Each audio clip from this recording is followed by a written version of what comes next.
안녕하십니까. 와파 허환호입니다. 오늘 이 동영상은 2023년 7월 13일 날 PTC 주간으로 크리오 10.0 발표회가 있었고, 그때 제가 발표했던 내용을 다시 녹화를 해서 공유를 드립니다. 그때 제가 주어진 시간이 20분밖에 안 되어서 크게 세 가지 주제로 설명을 드렸는데, 이게 상당히 시간이 촉박을 했었거든요. 그래서 아침에 이거를 다시 녹화를 해보니까 40분이 넘게 걸리더라고요. 그때 보신 분들은 아무래도 저도 말이 좀 빠르고 동영상도 좀 빨랐던 걸로 아마 느끼셨을 겁니다. 그래서 일단 동영상을 좀 녹화를 해가지고 그걸 좀 편집을 했었죠. 자, 그래서 첫 번째 주제는 뭐냐면 전장 설계 케이블링에 대한 내용입니다. 그래서 우리가 뭐 예를 들어서 한 10년 정도 전을 본다고 한다면, 그때는 케이블링 같은 부분을 표현하지 않는 고객사들이 많았다면, 지금은 케이블링을 쓰시는 분들도 꽤 계시고요. 그 다음에 많은 업체들이 이거를 사용하려고 하십니다. 근데 간혹 연락이 오는데, 거래하는 데서 이제 케이블링에 대한 지원을 받지 못한다거나 아니면 교육을 받지 못한다고 하시는 고객사분들이 꽤 있습니다. 그래서 이제 뭐 교육 같은 것들을 의뢰하시는 분들이 꽤 있죠. 케이블링은 사실 그렇게 간단하지는 않다고 생각을 합니다. 그래서 특히나 케이블링을 이제 형상만 표현하는 것이 아니라 정상적으로 설계를 한다고 가정을 했을 때는 회로도부터 시작을 해야 되는데, 그 회로도는 예전에 프로 엔지니어일 때 프로 다이아그램에서 시작을 해서 RST 그리고 스키매틱까지 이제 이어져서 계속해서 개발이 되고 있는데, 이 부분이 사실 그 업무의 범위가 이게 전장 설계에서 해야 될지 아니면 기구 설계에서 해야 될지 명확하지가 않죠. 그래서 그 부분도 있고, 또 크리오 스키매틱 자체의 난이도가 꽤 있다고 생각을 합니다. 그래서 그런 부분들이 좀 많이 어려웠던 걸로 보이고 있고요. 근데 크리오 10.0에서는 이런 사용성이 많이 좋아졌는데, 화면에 보시는 것처럼 케이블링 트리라고 하는 게 생겨가지고 거기에서 케이블이라든지 아니면 그 와이어 리스트들을 쉽게 파악을 할 수 있고요. 그 다음에 우리가 케이블링 하다 보면 이제 어쩔 수 없이 번들을 또 많이 쓰는데, 그런 번들들의 어떤 목록이라든지 거기에 대한 속성 같은 여러 가지 정보들을 또 쉽게 파악을 할 수 있습니다. 마지막으로 이제 커넥터들이 어떻게 연결되는지, 거기에는 어떠한 와이어가 들어가 있고 어떠한 포트가 있는지, 이런 것들도 쉽게 파악을 할 수 있습니다. 하네스에는 어, 그 케이블링에는 하네스와 같은 이러한 독특한 객체가 있죠. 그런데 이 객체를 우리가 설계를 하다 보면 당연히 이거를 뭐 분리를 하거나 아니면 합치거나 작업을 해야 되는데, 이런 작업들이 쉽지 않았습니다. 어렵죠. 특히나 우리가 케이블링이나 파이핑 같은 작업을 할 때에는 요거 관련된 여러 가지 데이터들을 긁고 와야 되는데, 그 긁고 올 때 뭐 형상 목사를 쓸 거냐, 결합을 쓸 거냐, 아니면 뭐 전혀 그렇지 않고 원본에 바로 우리가 참조를 걸 거냐, 아니면 슈링크랩을 걸 거냐, 이런 여러 가지를 고려를 해야 되고, 거기에 따른 어떤 방법론도 구축을 해야 되는 그런 상황이었는데, 이런 부분들이 점점 더 쉬워지고 있습니다. 예를 들어서 이제 PTC에서 흔히 이야기하는 뭐 전통적인 어떤 그 탑다운 설계 방법론, 이런 것들이 있었죠. 있었고 컨설팅을 하는 분들도 많이 있는데, 그게 크리오 7.0에서 멀티바디가 나오면서 그 방법론이 꽤 바뀌었다고 저는 생각합니다. 바뀔 수 있다고. 그래서 그런 부분들이 케이블링에도 영향을 미친다라는 것이죠. 그래서 사용성은 계속해서 편해지고 있다라고 말씀을 드리고 싶습니다. 자, 그러면 데이터를 한번 열어보겠는데요. 여기에 이제 그 3차원 데이터를 한번 열어보면 상당히 많은 그 스켈레톤 데이터와 그 다음에 커넥터들, 그리고 화면에 보시는 것처럼 10여 개의 어떤 하네스 데이터들이 있습니다. 그래서 그 중에서 한 개의 하네스를 제가 수정을 해보겠는데, 특정한 하네스를 수정을 하면 거기에 와이어 리스트가 표시가 되고 있고요. 어떤 와이어가 있는지 확인할 수 있고, 그리고 저 트리를 수정을 해서 저기 있는 각각의 그 와이어가 길이가 얼마인지, 지름이 얼마인지, 그리고 어떠한 커넥터에서부터 어떠한 커넥터로 연결되는지 와 같은 이런 정보들을 쉽게 파악을 할 수 있습니다. 그리고 그 정보가 또 어떻게 형상적으로 흘러가는지도 쉽게 파악을 할 수가 있겠고요. 그 다음에 뭐 번들로 보았을 때도 마찬가지입니다. 번들의 경우에도 여러 가지 정보들을 추출해서 우리가 같이 확인을 하면서 작업을 할 수 있겠고요. 그리고 연결된 부분, 예를 들어서 뭐 어떤 커넥터가 있으면 그 커넥터가 실제 연결되는 다른 커넥터는 어떤 것인지, 그 커넥터는 어떤 위치에 어떤 모양으로 있는지, 거기에는 어떠한 와이어가 들어가 있고, 그다음에 거기에 들어가 있는 어떤 그 포트, 그러니까 좌표계는 어떠한 위치에 어떠한 방향으로 정의되어 있는지 이런 것들을 쉽게 파악을 할 수 있다는 것입니다. 그래서 지금 이제 좌표계가 어떻게 되어 있는지를 좀 확인을 하는 것이고요. 이런 부분들이 크리오 10.0에서 특히나 상당히 좋아진 부분이라고 볼 수 있겠습니다. 자, 그러면 왼쪽에 그 케이블링 트리라고 하는 부분이 있는데 저 부분을 저대로 사용하셔도 되고요. 필요에 따라서 저거를 별도의 창으로 띄울 수도 있고, 그리고 사용자마다 뭐 쓰시기 편한 방법이 있을 거 아니에요. 그래서 그 트리를 뭐 그래픽 창에서 왼쪽에 띄운다거나 오른쪽이나 위쪽이나 뭐 아래쪽이나 뭐 이런 데다가 배치해서 원하는 위치에다가 배치해 놓고 사용을 하실 수 있습니다. 자, 그렇게 해서 이제 지금 케이블링 트리를 원 상태로 돌렸고요. 이번에는 여기서 추가적인 좀 작업을 해보겠습니다. 그래서 여기에는 상당히 많은 그 커넥트들이 있는데 그런 커넥트들을 다 좀 숨겨보도록 하죠. 그러면 이제는 하네스만 나타날 것인데 그게 좀 굵게 표시되면 화면에 보시는 바와 같이 이렇게 표시가 되어 있습니다. 그래서 그 중에 한 개의 하네스를 수정을 해서 한 개의 하네스만 표시를 하고요. 그 다음에 그 하네스를 분할을 하고 또 합치는 이런 일련의 작업을 통해서 이제 크리오 10.0에서 어떤 부분이 많이 바뀌었는지 향상되었는지를 설명을 드리겠습니다. 하네스를 좀 분리할 건데 분리하는 부분은 지금 여러 가지 지점을 통과해서 우리가 케이블링을 하잖아요. 그래서 어떤 지점에서 이 하네스가 분리될 것인지 그리고 그 방향만 지정을 하시면 됩니다. 그리고 분리를 할 때는 독립적으로 할 것인지 종속적으로 할 것인지인데 종속이 디폴트 값입니다. 그래서 하네스가 지금 분리가 되었고 왼쪽에 보시면 지금 스플릿이라고 하는 그러한 새로운 하네스가 하나 더 생성된 것을 볼 수 있습니다. 자, 그래서 지금 화면상에 잘 안 보이지만 하나를 숨겨보면 이 하네스가 확실히 분리되었구나라는 것을 알 수가 있는 것이죠. 그래서 이런 형태로 분리를 할 수 있고요.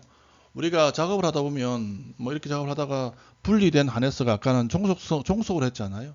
종속을 했는데 이런 여러 가지 참조 문제 이런 것들 때문에 상황에 따라서 이걸 종속 없음으로 변경을 해야 될 수도 있습니다. 그래서 그런 필요가 있으면 간단하게 그냥 종속성 끊기라고 하는 메뉴를 통해서 우리가 종속성을 없애버릴 수도 있습니다. 자, 그러면 이번엔 다시 한 번 더 하네스를 분리를 해보겠는데 이번에는 어떻게 할 거냐면 아까는 종속을 했지만 독립적인 방법으로 하네스 분리를 해보겠습니다. 자, 그러면 독립적으로 할 경우에는 새로운 서버 어셈블리가 하나 더 생성되는데 이렇게 서버 어셈블리를 생성을 하면 우리가 필요로 하는 여러 가지 정보들 있잖아요. 논리적인 정보들, 물리적인 정보들, 그런 정보들이 다 들어온다는 것이죠. 스켈레톤이라든지 스풀이라든지 커넥트들이라든지 뭐 이런 여러 가지 정보들이 저 새로 만들어지는 서버 어셈블리에 다 생성이 됩니다. 그래서 새로운 서버 어셈블리가 생성이 되었고요. 하네스 분리라고 하는 그 어셈블리를 한번 열어보면 화면에 보시는 것처럼 이러한 형태로 스켈레톤과 커넥트와 하네스와 뭐 스풀 이런 정보들이 다 들어왔다는 것을 볼 수가 있는 것이죠. 그래서 여기서 이제 추가적인 작업을 하시면 되는 거고요. 만일 작업을 하다가 이 하네스가 이제 분리됐는데 다시 합쳐야 되겠다 라고 한다면 그냥 간단하게 합쳐버리면 됩니다. 자, 합칠 때 당연히 그 케이블에 대한 정보는 오지만 커넥터나 스풀이나 또는 스켈레톤 데이터를 가져올 수도 있고 가져오지 않을 수도 있습니다. 스켈레톤은 이미 데이터가 있기 때문에 가져오지 않겠고요. 자, 이렇게 가져온 다음에 조금 전에 생성을 했던 분할할 때 만들었던 그 서브 어셈블리는 삭제를 해버려도 전혀 전체적인 설계의 어떤 프로세스의 문제를 일으키지 않습니다. 자, 이렇게 해서 크리오 10.0에서 추가된 케이블링의 여러 가지 기능에 대해서 좀 설명을 드렸습니다.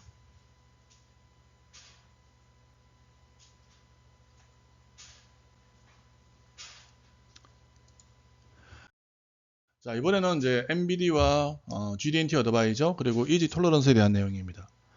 MBD는 PMI라고도 하죠. 그래서 많은 고객사에서 활용을 잘 하고 계시고요. 약 2년 정도 전에 PTC랑 다시 한번 그 크리오 8.0 발표를 할 때 제가 MBD에 대해서도 설명을 한번 드렸었습니다. 그래서 이 부분은 계속해서 발전을 하고 있고요. 물론 크리오 10.0에서도 여러 가지 기능들이 추가가 되었습니다.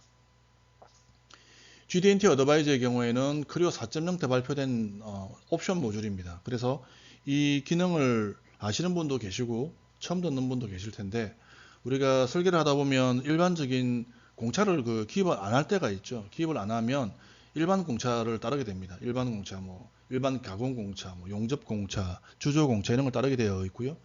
그 다음에 이제 일반 우리가 그 각각의 개별 치수에 대해서 공차를 입력할 수도 있겠고, 그 다음에 끼워 맞춤 공차를 넣을 수도 있고 한데, 형상 공차도 많이 입력을 하죠. 근데 형상 공차는 더더욱이 어렵습니다. 많은 고객사분들이 형상 공차를 2D에다가만 입력을 하죠. 그래서 사실 그거는 어떤 경험치에 의존한 그런 방법이 되는 것이고, 실제 3D 형상과는 관련이 없는 형태가 되죠. 또는 원래 의도하지 않았는데 그게 3D까지 넘어가서 3D에서 요거를 좀 형상 공차들을 안 보이게 하고 싶은데 그거를 또 작업을 잘 못하셔가지고 애로사항을 겪는 그런 고객사들도 꽤 있습니다. GD&T 어드바이저의 경우에는 우리가 일반적인 MBD 기능을 통해 가지고 만들어진 형상 공차, 그런 부분들이 올바르게 들어가는지 검증을 해주고 판단을 해줍니다. 또는 새로 아예 처음부터 형상 공차를 만들 수도 있는데요. 정확한 형상 공차의 종류와 값과 그리고 데이터 같은 것들이 올바르게 되어 있는지 그런 것들을 입력을 할 수 있게, 생성을 할 수 있게 도와줍니다. 당연히 여기서 만들어진 그러한 형상 공차는 도면상에도 자동으로 또 뿌려지게 되겠죠. 마지막으로 이지 톨러런스인데 요거는 아마 저 기억에는 와일드파이어 5.0 때 아마 발표가 된 기능일 겁니다. 조금 전에 말씀드린 대로 우리는 모델링 할 때 상당히 많은 공차가 있죠. 일반 공차, 그냥 플러스 마이너스 공차, 뭐 끼워 맞춘 공차, 형상 공차의 종류, 값, 그다음에 기준 뭐 이런 것들이 있는데, 우리가 설계상에 그거를 정해놓고 그것들을 전부 다 취합을 해서 누적 공차 해석을 해주는 그런 솔루션이 되겠습니다. 설계자들은 설계하시는 분들은 설계하실 때 그 공차 값을 가능하면 좀 타이트하게 입력을 하고 싶어 하시죠. 그렇게 하면 뭔가가 제품이 잘 나올 것 같고 설계 오류가 발생할 가능성이 낮다고 생각을 하시겠지만, 그렇게 했을 때는 설계 이후에 이제 제조 공정에서 상당히 더 많은 비용 발생이 될 겁니다. 그래서 이제 이지 톨러런스라고 하는 것 자체는 뭐냐면, 우리가 설계상의 어떤 그 골을 잡으면 그 골에 실제로 영향을 많이 미치는 그런 치수, 부품과 치수와 공차값을 찾아서 그것만 관리를 할 수 있게 해주는 겁니다. 불필요한 실제 설계 목표값에 영향을 미치지 않는 그러한 데이터를 관리를 할 필요가 없는 거니까요. 그래서 지금 MBD, 그다음에 GD&T 어드바이저, 그리고 이지 톨러런스에 대해서 순차적으로 설명을 좀 드리겠습니다. 데이터를 한번 열어보도록 하겠는데요. 자, 여기 보면 그 MBD에 대한 내용들이 있는데 이것들을 한꺼번에 다 표현하면 시인성이 상당히 떨어지기 때문에 작업에 맞게 여러 가지 형태대로 지금 탭으로 분리를 해 놓은 상태이고요. 그래서 여기에 있는 하나의 어떤 그 심볼을 다른 심볼에 간단하게 또 배치를 할 수 있고, 그 다음에 이거를 배치를 할 때 속성값을 바꾼다거나 아니면 참조를 바꾼다거나 하는 것들 굉장히 쉽게 작업을 할 수 있습니다. 그리고 이미 배치되어 있는 심볼을 다른 심볼에다가 종속적으로 배치할 수 있고, 이렇게 되었을 때 서로 연계성을 가지면서 같이 움직이는 것을 볼 수 있습니다. 자, 그러면 여기서 이제 GD&T 어드바이저를 한번 해보겠는데요. 지금 이제 노트상에 지금 저런 GD&T가 있는데, 저런 GD&T를 작업을 할 때 어떤 형상을 참조했는지 이런 것들을 굉장히 쉽게 파악을 또 할 수 있습니다. 자, 그러면 여기서 새로운 형상 공차를 추가를 해 보겠습니다. 그랬더니 이 부분에 대해서는 형상 공차가 위치도가 좀 맞다라고 지금 표시를 추천해 주고 있는 것이죠. 그래서 위치도 표시를 하고 그 다음에 공차 값을 넣고 재료는 최대 크기로 하겠습니다. 그리고 하나 더 공차 2단으로 해서 이거는 원통도를 넣겠고요. 자, 값을 넣은 다음에 이러한 새로운 피처를 만들었습니다. 그러면 마치 우리가 2D 도면을 작업을 하듯이 이런 생성된 공차 값들, 이런 것들 위치라든지 모양 같은 거 쉽게 바꿀 수 있고, 작업한 평면 같은 거 변경을 한다거나 또는 이거를 뭐 선형의 치수로 바꾼다거나 하는 작업들 아주 쉽게 변경할 수 있습니다. 자, 이렇게 작업이 되었고요. 이번에는 이제 뒤쪽에 그 수직면이 있는데 그 수직면에 새로운 또 형상 공차를 하나 더 추가를 해 보겠습니다. 그래서 수직면을 선택했더니 크리오의 GDNT 어드바이저가 여기에는 선의 윤곽도가 추천한다라고 표시를 해주고 있습니다.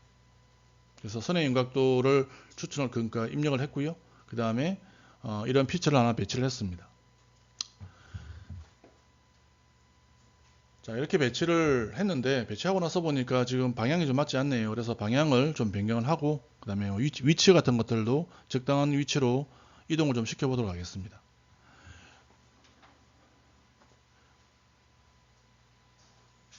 왼쪽에 보면 어드바이저 트리라고 하는 게 있습니다. 그래서 우리가 어떤 부분을 수정을 해야 되는지를 나타내고 있는데 현재 보면 교차 평면 표시기가 필요하다고 표시를 해주고 있죠. 그래서 여기서 교차 평면 표시기를 그냥 바로 입력을 해주면 됩니다. 그래서 교차 평면, 그 다음에 뭐 평행도, 그리고 기준은 어떤 걸 할 건지 이런 것들을 정해서 조금 전에 생성했던 그런 형상 공차를 업데이트를 하고요. 전체적으로 다시 한번 업데이트 해주면 어드바이저 트리에서 교차 평면 표시기가 필요하다는 부분이 이제 사라지게 되는 것이죠. 자, 이번에는 기준을 하나 만들어 보겠습니다. 데이터를 하나 만들어 보겠는데 생성된 데이텀 자체가 우리가 원하는 위치가 일반적으로 아니죠. 그래서 이렇게 생성된 데이텀의 경우에도 우리가 원하는 위치 같은 걸로 변경하는 이런 아주 기본적인 작업이지만 많이 쓰는 이런 작업들이 아주 쉽게 할 수 있다는 것입니다. 그래서 데이텀을 제가 이동을 좀 했고요. 그 다음에 지금 보니까 모델이 주석이 불일치하다고 표현되어 있잖아요. 무슨 뜻인지 봤더니 도움말이 바로 표시가 되고 있고 그게 어떤 것인지 봤더니 두 개의 주석이 있는데 이게 뭔가가 맞지 않다고 합니다.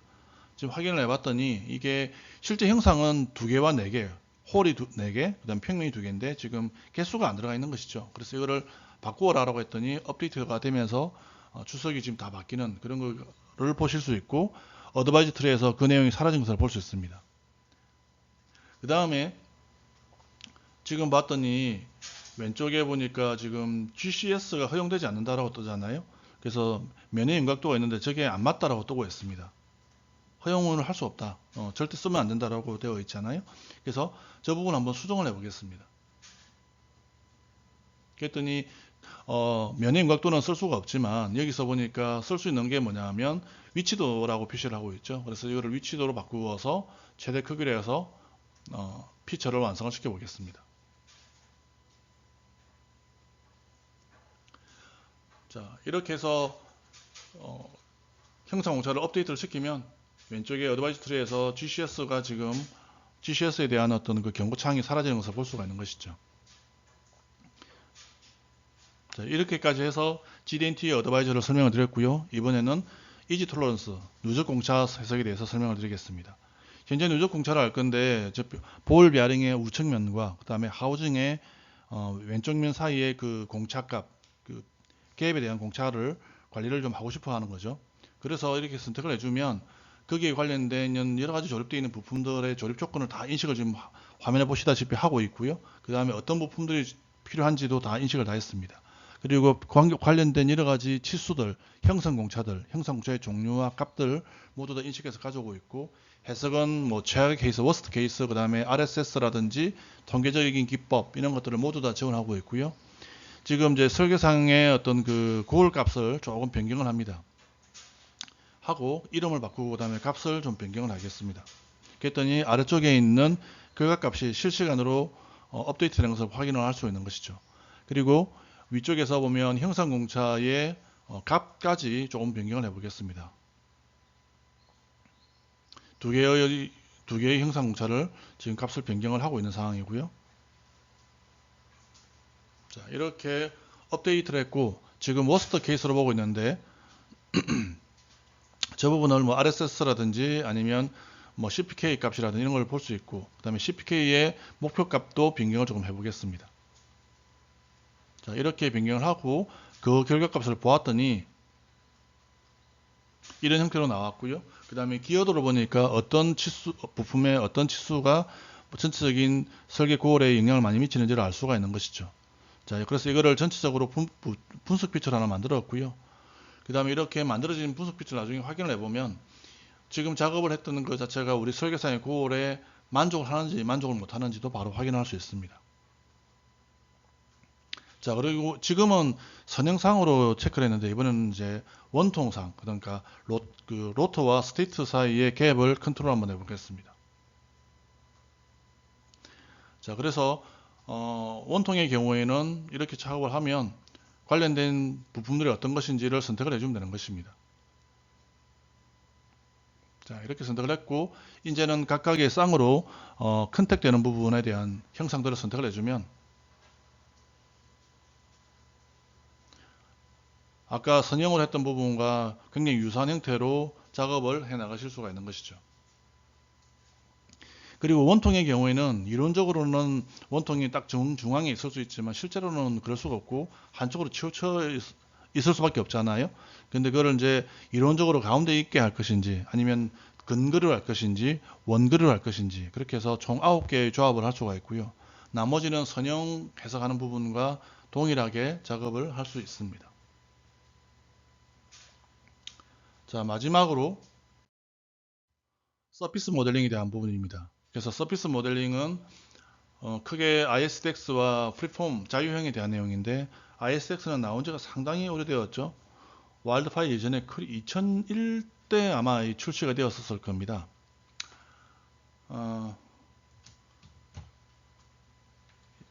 그때 네, ISDX 뭐 지나간 일이긴 하지만 그때 LG 생활 건강의 그 칫솔을 모델링 하는데 일반적인 모델링을 할 때 상당히 힘들었는데 ISDX로 모델링을 도움을 받아서 했었지만 굉장히 쉬웠던 그 기억이 납니다.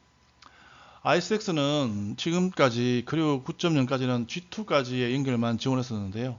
커버와 커버가 연결될 때, 커버와 서피스가 연결될 때, 그리고 서피스와 서피스가 연결될 때, 이제는 이제 G3 가속의 연결 속성까지 지원을 하고 있고요. 그 다음에 컨트롤 포인트를 드래그를 통해서 좀 선택을 할 수 있는 그런 부분들도 향상이 되었습니다.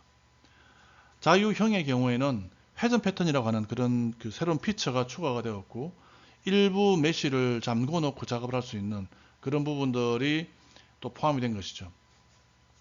그래서 ISDX를 기계 쪽에 계신 분들은 뭐 처음 보시는 분들도 계실 텐데 ISDX는 일반적인 크리오와는 달리 크리오 안에서 작업이 되지만 화면에 보시는 것처럼 화면을 분리해 놓고 작업을 또 할 수도 있습니다. 자, 그러면 이제 여기서 데이터를 한번 열어보겠습니다. 데이터를 열어보겠는데 이미 디자이너가 만들어놓은 그 디자인 데이터 있잖아요. 스케치한 데이터. 그 스케치한 데이터를 크리오의 정면도, 평면도, 좌측면도에 배치를 해놓고 있고 그거를 사용을 해서 이제 서피스를 만들 겁니다. 형상을 만들 건데 일단 가장 기준되는 서피스를 하나 만들었고 그 다음에 평면상에 두 개의 커버를 만들 겁니다. 근데 두 개의 커버를 만드는데 이 커버들은 기존에 이제 만들어 놓은 디자이너가 만든 그 데이터를 좀 따라가도록 그렇게 작업을 할 겁니다. 자, 두 번째 커버 만들었고요. 세 번째 커버의 경우에는 조금 전에 생성했던 그러한 서피스 위에다가 또 커버를 만들었습니다.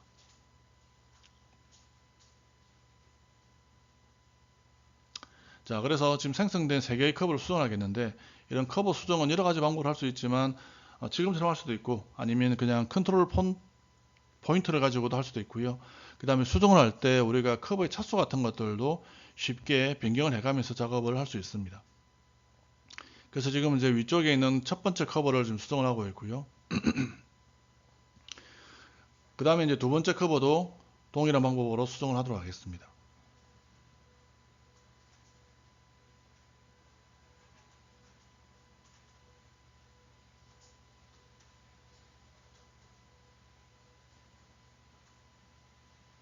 자, 이렇게 해서 이제 두 개의 커버를 수정을 했고요. 세 번째 커버는 서피스상에 있는 거잖아요. 그래서 이 부분도 수정을 할 건데 이거는 차수를 아까처럼 5차로 하지 않고 4차 커버로 해서 수정을 하도록 하겠습니다.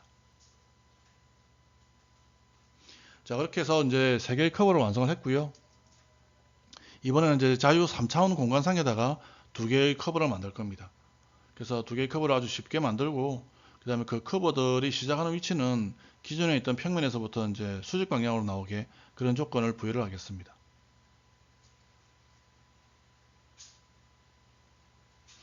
자, 그 다음에 두 개의 커버가 지금 만나는 부분이 있는데 이 만나는 부분은 서피스가 좀 부드럽게 될 수 있도록 조금 조정을 해 보겠습니다. 자, 이렇게 작업을 했고요. 커버가 이제 서피스를 만들려고 하면 더 필요하잖아요. 그래서 추가적인 커버를 만들 때는 그냥 단순히 지금 그 커버를 드래그해서 가져오면 바로 커버가 생성됩니다. 이렇게 해서 두 개의 커버를 추가를 했고, 그 다음에 지금 끝단이 맞지 않지만 서피스는 굉장히 쉽게 네 개의 커버를 가지고 이제 만들어 버릴 수 있습니다. 자, 그 다음에 이제 나머지 지금 삼각형 된 부분도 그냥 만들면 되겠지만, 아무래도 서피스의 그 바운더리가 사각형으로 되는 게 좀 좋겠죠. 그래서 서피스 위에다가 두 개의 커버를 만들어 가지고 요거를 가지고 지금 생성한 그런 서피스를 트림을 시키고, 그 다음에 그걸 가지고 새로운 또 서피스를 만들도록 하겠습니다. 그리고 커버들의 경우는 이제 속성을 뭐 U나 V나 이런 걸 따르도록 할 수도 있고요. 다양한 조건의 어떤 조건을 끝단에다가 부여할 수 있습니다. 지금은 커베처의 조건을 좀 부여하겠고요. 이렇게 됩니다. 자, 그러면 이제 이걸 트림을 좀 시켜버리겠고요. 지금 이제 경계가 4개 되었으니까 아주 쉽게 만들겠는데, 지금 특히나 서피스와 서피스가 만나는 부분을 G3 가속이라는 조건으로 변경을 하겠고요. 그리고 이렇게 만들어진 서피스들이 얼마나 부드럽게 연결되는지 바로 파악을 해보겠습니다. 굉장히 부드러운 서피스가 생성된 것을 볼 수 있고요. 그 다음에 아래쪽에도 동일한 방법으로 작업을 한번 해보겠습니다. 자, 이렇게 해서 서피스를 만들었는데, 원칙대로 한다면 위쪽처럼 이제 4개의 서피스, 4개의 바운드리를 가지고 서피스를 만들어야 되겠지만 좀 시간이 촉박해서 여기는 그냥 삼각형으로 3개의 경계를 가지고 서피스를 만들도록 하겠습니다. 이렇게 해서 작업이 다 끝났고요. 이번에는 그 헬리콥터의 그 착륙할 때 발판 있잖아요. 그 부분을 모델링을 하겠는데, 그 부분은 자유형으로 할 겁니다. 자유형에서 직접 모델링을 해도 되지만 디자인 소프트웨어라든지 아니면 어떤 스캐닝 받은 데이터라든지 그런 것들을 가져와서 여기서 사용을 바로 할 수 있고요. 이런 작업을 할 때 우리 뭐 크기라든지 이런 것들 쉽게 변경할 수 있고, 위치 뭐 또는 스트레칭을 한다거나 그런 것들을 마음대로 하실 수 있습니다. 자, 지금 이렇게 어느 정도 배치를 했는데, 지금 끝단에 보니까 지금 가져온 데이터의 형상이 조금 좀 좁은 것 같아요. 그래서 저런 끝단 같은 것들 필요에 따라서 쉽게 연장이라든지 변경을 하실 수가 있습니다. 자, 이렇게 작업을 했고요. 지금은 이제 본체 부분하고 연결을 해야 되는데, 거기에는 그냥 연결을 해도 되겠지만 아무래도 어떤 그 경계가 있는 게 좋겠죠. 그래서 이 부분에 우리가 경계를 일단 계략적으로 한번 만들어 보도록 하겠습니다. 물론 나중에 저 경계를 업데이트하면 전체적으로 형상도 다 같이 업데이트가 될 겁니다. 자, 그래서 여기에 이제 만들어져 있는 마지막 부분, 이 부분을 간단하게 편집을 해서 얘가 지금 만들어져 있던 저 커버와 탄젠시하게 만들 건지 아니면 커브처럼 만들 건지 그런 것들을 지정을 하실 수 있습니다. 물론 그렇게 했을 때 업데이트 한 다음에 조금 지나보면 굉장히 부드러운 서피스 만들 수 있고요. 이런 것들은 언제든지 수정을 하실 수 있습니다. 일단 여기까지가 지난 7월 13일 날 제가 발표했던 내용입니다. 발표했던 내용이고요. 지금 한 30분 정도의 시간으로 발표를 했는데, 아무튼 최신 버전이 꼭 좋은 건 아니지만 아무래도 최신 버전 쪽으로 갈수록 더 좋은 것 같고요. 개인적으로 생각할 때 크리오 2.0 쓰시던 분들 많았고, 크리오 1.0은 문제가 있던 소프트웨어였죠. 크리오 3.0 좋았고 4.0 때 UI가 많이 좋아졌었죠. 그리고 5.0과 6.0은 별로 쓰시는 고객사들이 안 계셨고요. 또 그럴 필요도 없었고, 7.0은 멀티바디가 들어갔기 때문에 상당히 중요한 부분이었고요. 그래서 굳이 꼭 10.0까지는 업데이트를 하지 않으신다 하더라도 유지 보수가 되어 있거나 아니면 서브스크립션을 구입해서 사용하시는 분들이라면 최소한 크리오 7.0 이상의 버전을 쓰실 것을 추천드립니다. 감사합니다.